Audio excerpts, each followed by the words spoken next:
انوار الحق کاکڑ کی زیر صدارت قومی ایپیکس کمیٹی کا انتہائی اہم اجلاس ہوا جس میں ملکی سالمیت اور معیشت کے حوالے سے چند اہم اور بڑے فیصلے سامنے آئے ہیں۔ اس اجلاس میں سول اور عسکری حکام، حساس اداروں کے سربراہان، چاروں صوبائی آئی جیز اور چیف سیکرٹریز نے شرکت کی۔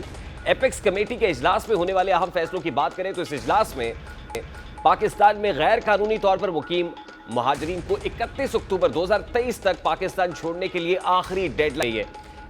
ایپیکس کمیٹی اجلاس میں فیصلہ کیا گیا ہے کہ 1 نومبر 2023 سے وفاقی اور صوبائی قانون نافذ کرنے والے ادارے تمام غیر قانونی طور پر مقیم غیر ملکیوں کی گرفتاری اور جبری ملک بدری کو یقینی بنانے کے لیے تمام ممکنہ اقدامات کریں گے۔ اجلاس میں 10 اکتوبر 2023 سے پاکستان افغانستان بارڈر سے نقل و حرکت کمپیوٹرائز شناختی کارڈ تذکرہ پر ہوگی، جبکہ 1 نومبر 2023 سے نقل و حرکت کی اجازت صرف پاسپورٹ اور ویزے پر دی جائے گی۔ اجلاس میں فیصلہ کیا گیا ہے کہ 10 اکتوبر تک ای تذکرہ اور 1 نومبر سے پاسپورٹ کے علاوہ دیگر تمام قسم کی دستاویزات سرحد پار سفر کے لیے غیر مؤثر اور غیر قانونی ہوں گی۔ اجلاس میں یہ فیصلہ بھی کیا گیا ہے کہ 1 نومبر 2023 سے غیر قانونی طور پر مقیم غیر ملکیوں کے کاروبار جائیدادیں ضبط کر لی جائیں گی اور غیر قانونی کاروبار کرنے والوں اور ان کے سہولت کاروں کے خلاف سخت کارروائی کی جائے گی۔ اس کے علاوہ 1 نومبر 2023 کے بعد پاکستان میں مقیم غیر قانونی غیر ملکیوں کو رہائش فراہم کرنے یا سہولیات فراہم کرنے والے کسی بھی پاکستانی شہری یا کمپنی کے خلاف سخت قانونی کارروائی کی جائے گی۔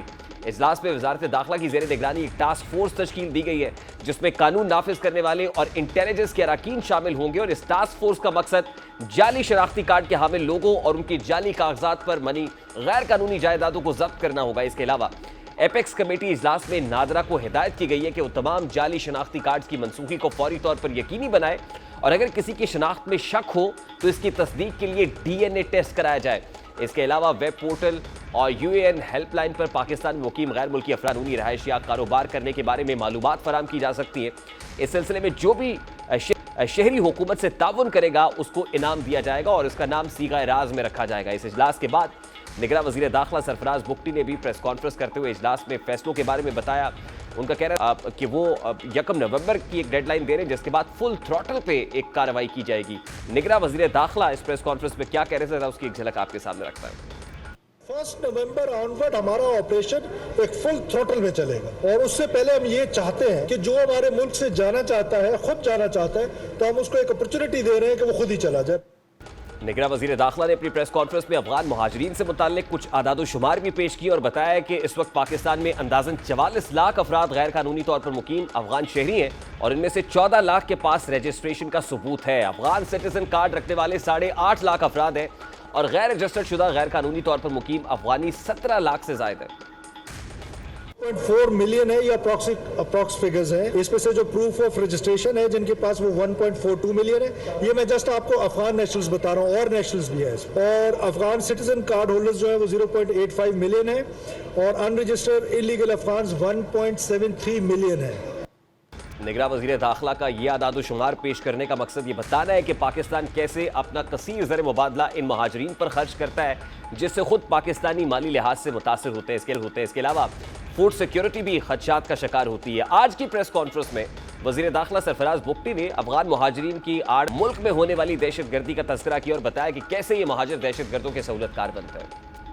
دیکھیں، ابھی تک ہمیں جنوری سے لے کر ابھی تک ہم پر 24 سوسائڈ بومنگز ہوئی ہیں۔ اس 24 میں سے 14 بومنگز جو ہیں وہ افغان نیشنلز نے کیے ہیں، افغانی لوگ تھے جنہوں نے ہم پر حملہ کیا ہے۔ اس میں آپ پشاور ماسک کا بڑا واقعہ ہوا تھا، پولیس لائنز کا، وہ افغانی نے کیا۔ پھر اس کے بعد قلعہ سیف اللہ میں جو واقعہ ہوا مسلم باغ میں، اس میں سے 6 میں سے 5 لوگ جو تھے وہ افغانی تھے۔ دہشت گردی، براہ راست مالی اور جانی نقصانات کے علاوہ پاکستان کا ایک بڑا مسئلہ ذخیرہ اندوزی اور سمگلنگ ہے۔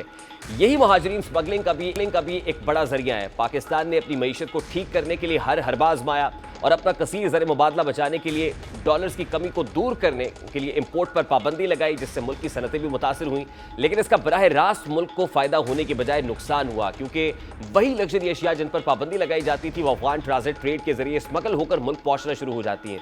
دوسرا ڈالر کی ذخیرہ اندوزی اور اس کے بعد اس کی افغانستان کے ذریعے اسمگلنگ نے ملک کو ڈیفالٹ کے دہانے تک پہنچا دیا۔ ان تمام خرابیوں کی ایک بڑی وجہ یہی غیر قانونی رجسٹرڈ مہاجرین ہی بنے ہیں، اور کچھ اعداد و شمار کا جائزہ لیا جائے تو پتہ چلے گا کہ پاکستان بدستور پناہ گزینوں کو میزبانی کرنے والے دنیا کے سب سے بڑے ممالک میں سے ایک۔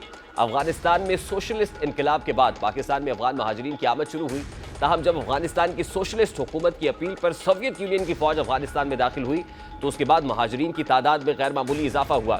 اقوام متحدہ کے ہائی کمشنر برائے پناہ گزین کے جون 2023 کے اعداد و شمار تک پاکستان میں رہائش پذیر افغان شہریوں کی کل تعداد 42,29,000 ہے، جس میں سے 52.6% کے پی میں ہے، 24.1% بلوچستان، 14.3% پنجاب، 5.5% سندھ، 3.1% اسلام آباد اور 0.3% آزاد کشمیر میں ہے۔ 6 لاکھ نئے افغان پناہ گزین پاکستان میں داخل ہو چکے ہیں، اور ملکی اور غیر ملکی میڈیا رپورٹس کے مطابق صرف 2.5 لاکھ افغان باشندے سال 2021 میں پاکستان پہنچے۔ یہ وہ وقت تھا جب افغانستان میں اقتدار کے ہاتھ میں آیا۔ پاکستان میں لاکھوں افراد کی آمد کے بعد سماجی اور معاشی مسائل نے سر اٹھانا شروع کیا۔ ملک میں ہتھیاروں اور منشیات کی بھرمار ہوئی، قتل، اغوا برائے تاوان اور ڈکیتی کی وارداتوں میں غیر معمولی اضافہ ہوا۔ اس کے ساتھ ہی پاکستان میں دہشت گردی کا سلسلہ شروع ہو گیا، جو اب تک جاری ہے۔ مالی اخراجات کی بات کی جائے تو جنوری 2023 کو پاکستان میں امریکی سفارت خانے نے خبر شائع کی تھی کہ سال 2022 کے بعد سے امریکہ انسانی فلاح کی مد میں پاکستان میں پناہ لینے والے افغانیوں اور ان کی ہوسٹ کمیونٹیز پر تقریباً 62 ارب روپے خرچ کر چکا ہے۔ یہ رقم ابھی صرف اندازوں پر مشتمل ہے، جبکہ اصل رقم اس سے کہیں زیادہ ہے، اور یہ اعداد و شمار بھی صرف کابل پر طالبان کی حکومت کے بعد کے ہیں۔ اس سے پہلے گزشتہ 40 برس سے ان پر سے اس سے کئی سو گنا زیادہ اخراجات کیے جا چکے ہیں، اور آج کی پالیسی کے بعد کچھ سوالات بھی کھڑے ہوتے ہیں۔ یہاں سوال یہ ہے کہ یہ فیصلہ جو بہت پہلے ہو جانا چاہیے تھا، اب اتنی تاخیر سے اور اتنا نقصان اٹھانے کے بعد کیوں ہو رہا ہے؟ اس فیصلے سے پہلے ضروری تھا کہ ہم ایسے اقدامات اٹھانے کے لیے تیاری کرتے جو نہیں کیے گئے۔ افغان مہاجرین کے اس طرح انخلاء سے پاکستان میں ریئل اسٹیٹ سیکٹر پر منفی اثر پڑے گا، پراپرٹی کی قیمتیں کم ہوں گی۔ اس لیے کیا منصوبہ بندی کی گئی ہے کہ اس سے کیسے نمٹا جائے گا؟ یا سوال یہ بھی ہے، لامحالہ مہاجرین اور غیر قانونی رجسٹرڈ مہاجرین کی واپسی سے پاکستان میں ورک فورس کی بھی کمی ہوگی، اس کے بعد دورست اثرات مرتب ہوں گے۔ یا سوال یہ بھی ہے کہ اس پالیسی اور اس پر عمل کرنے سے عالمی طور پر بھی ایک سخت رد عمل آنے کی توقع ہے، جیسے UNHCR آلریڈی ان کو سپانسر کر رہا ہے، پیسے دے رہا ہے، کیا اس کے لیے ہم تیار ہیں؟ اور پھر دیکھنے کی بات تو یہ بھی ہے کہ کیا کراس بارڈر یہ جو سمگلنگ ہو رہی ہے یا دیگر معاملات ہیں، سیکیورٹی ایشوز ہیں، کیا افغان حکومت کے ساتھ یہ معاملہ اٹھایا جائے گا؟ اور سوچنے کی بات تو یہ بھی ہے کہ سمگلنگ کو جس طرح سے روکا گیا ہے، ڈالر اوپن مارکیٹ میں نیچے آیا ہے، انٹر بینک کے اندر بھی ڈالر کی قیمت میں کمی واقع ہوئی، روپی اور ڈالر کی پیرٹی میں بھی خاصا فرق آیا۔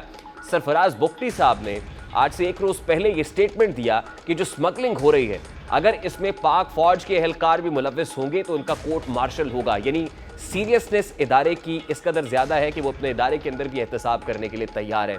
سرفراز بگٹی صاحب کیا کہہ رہے تھے، ذرا اس کی ایک جھلک آپ کو دکھاتے ہیں۔